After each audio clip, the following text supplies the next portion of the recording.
Eun-woo and his brothers. A love gone wrong, a kidnapping gone too far. When emotions burn hotter than reason, even the brightest stars can fall into darkness.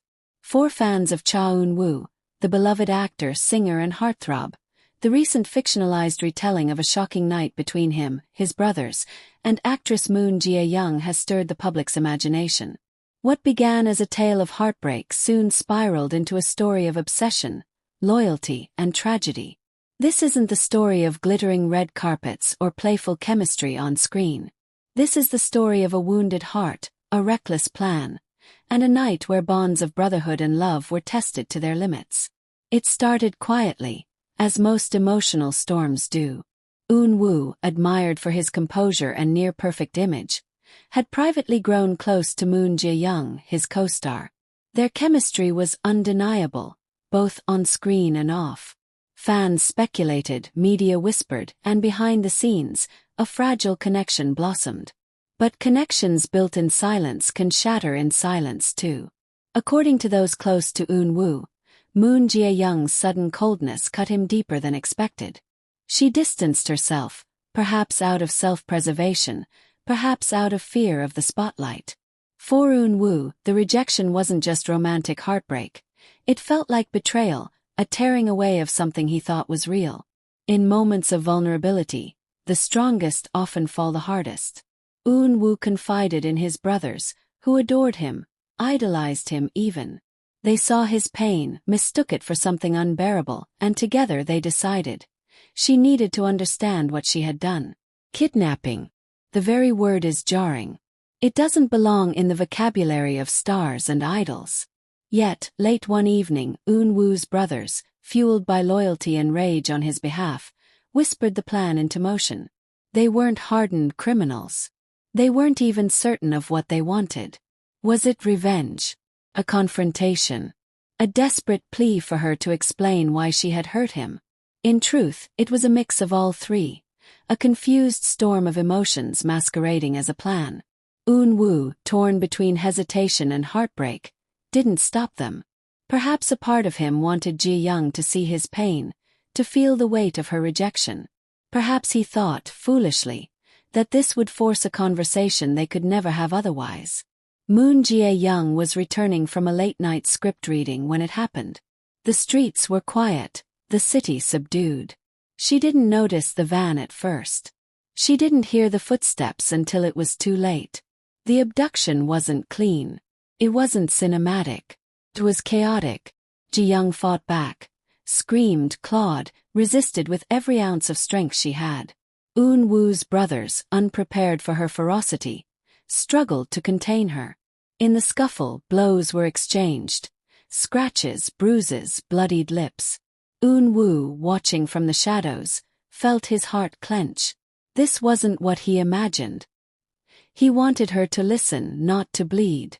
He wanted her to understand, not to fear. Yet the wheels were already turning, and there was no going back. They brought her to an abandoned studio on the outskirts of Seoul. The air was thick with dust, the silence broken only by Jae-young's ragged breathing and the hurried whispers of the brothers. "What do you want from me?" she demanded, her voice hoarse but defiant. Eun-woo stepped forward, his expression torn between sorrow and guilt. "I just wanted to talk," he said softly. "You left without explaining. You left me with nothing." But Jae-young, trembling, spat back words that cut sharper than any blade. "You think this is love. This is madness. You don't hurt the people you care about." Her words struck not only Eun-woo, but his brothers too. In their desperation to shield him, they had crossed a line from which there was no return.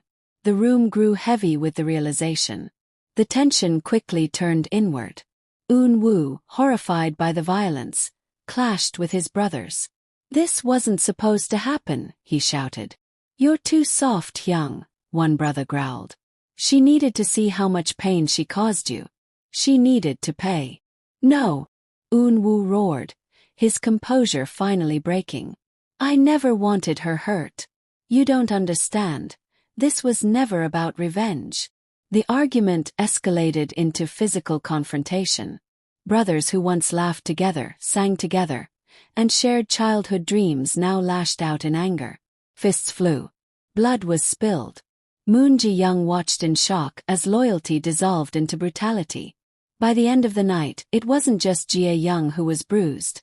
It was Eun-woo and his brothers too. Their faces, once mirrors of each other's love, were now marred by cuts and swollen eyes.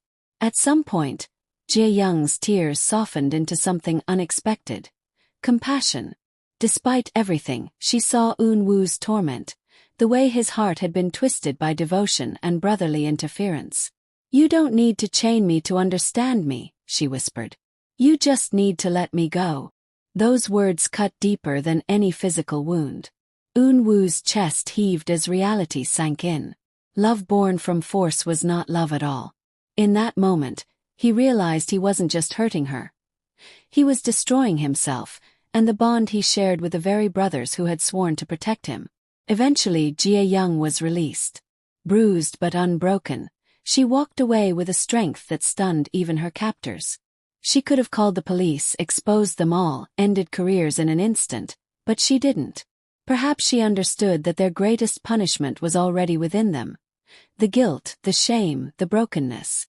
For Eun-woo and his brothers, the aftermath was unbearable. Their faces in the mirror reflected not idols or heroes, but men who had crossed an unforgivable line. The bruises faded, but the scars remained, invisible but far more permanent. What makes this story resonate so powerfully is not just the drama of the kidnapping itself, but the raw humanity beneath it. Eun-woo's pain was real. His brother's loyalty was real. Jae-young's courage was real.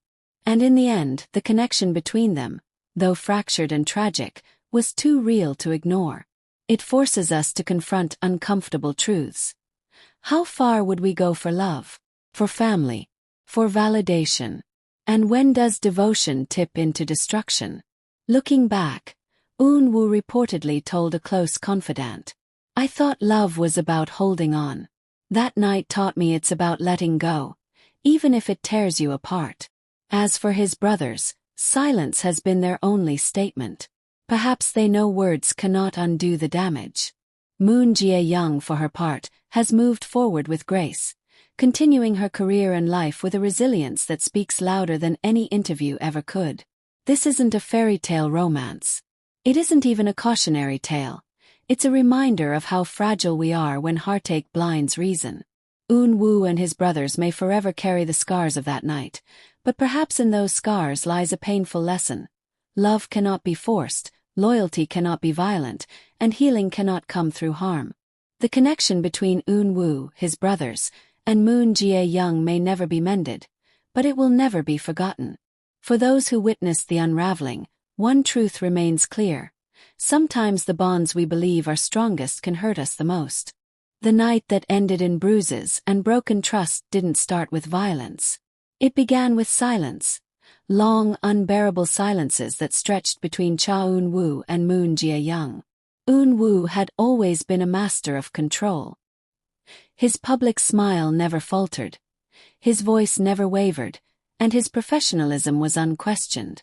But when it came to Moon Jae-young, he couldn't hide the storm behind his eyes.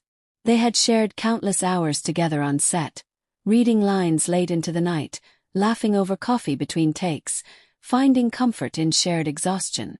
Fans saw chemistry. Eun-woo saw something deeper. She wasn't just a colleague. She had become his safe space in a world that demanded perfection. But slowly the warmth faded.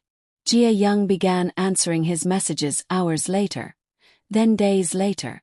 The spark in her eyes dimmed whenever she looked at him.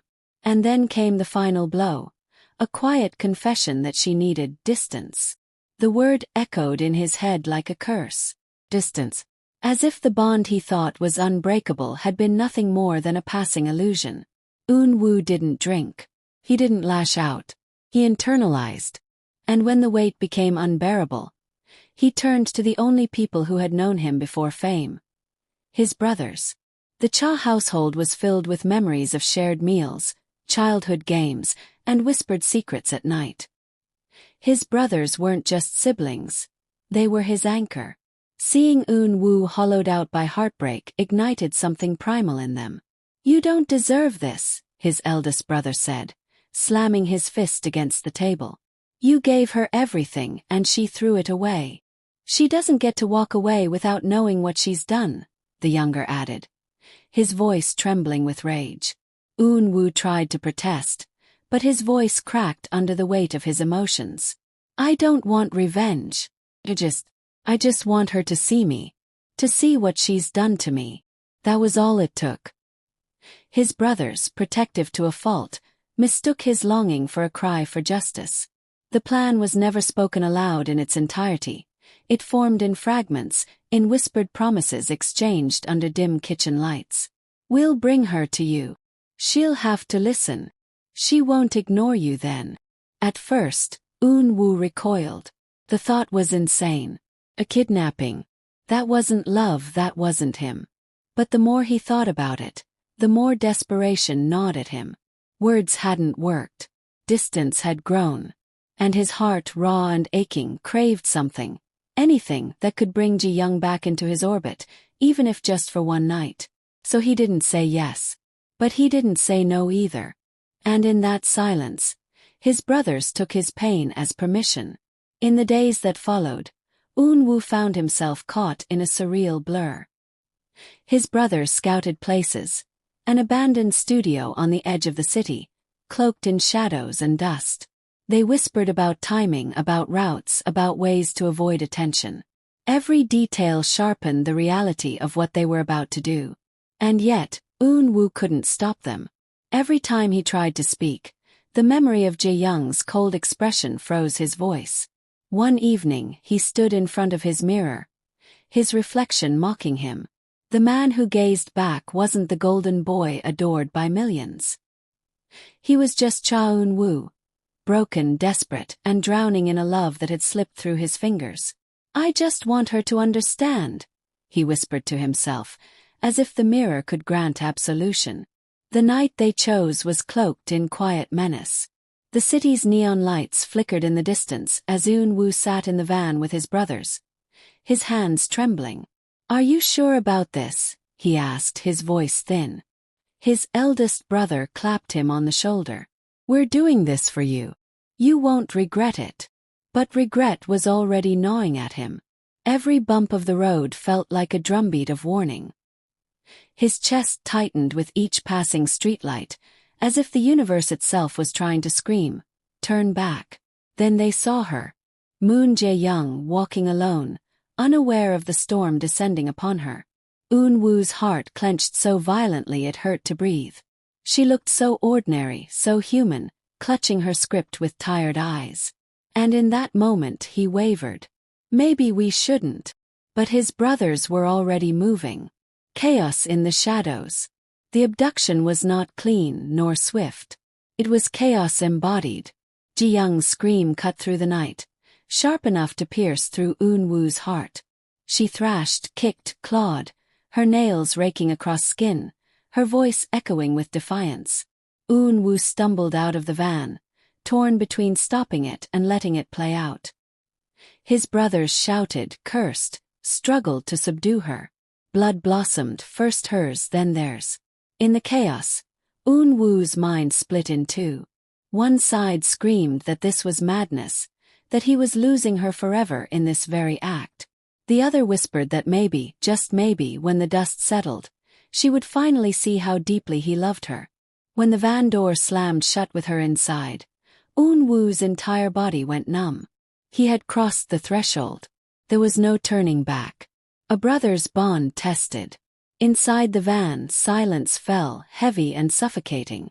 Ji-young's chest heaved as she glared at her captors. Blood trickled down her arm where a struggle had left its mark. Eun-woo's brothers looked at him expectantly, waiting for approval, waiting for him to lead. But Eun-woo couldn't meet their eyes. Instead, his gaze lingered on Ji-young. Her expression was a mixture of fury and heartbreak, and it cut him deeper than any wound. "You think this proves something," she spat. "You think this makes me understand you. All it proves is that you've lost yourself." Her words echoed in the cramped space, and for the first time, Eun-woo felt the full weight of what they had done. His brothers had acted for him. But was this truly what he wanted?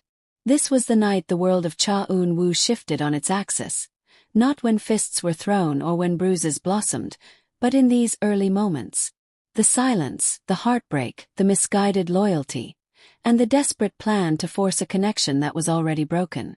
The seeds of tragedy had been sown long before the first blow was struck. They were planted in the cracks of Eun-woo's heart,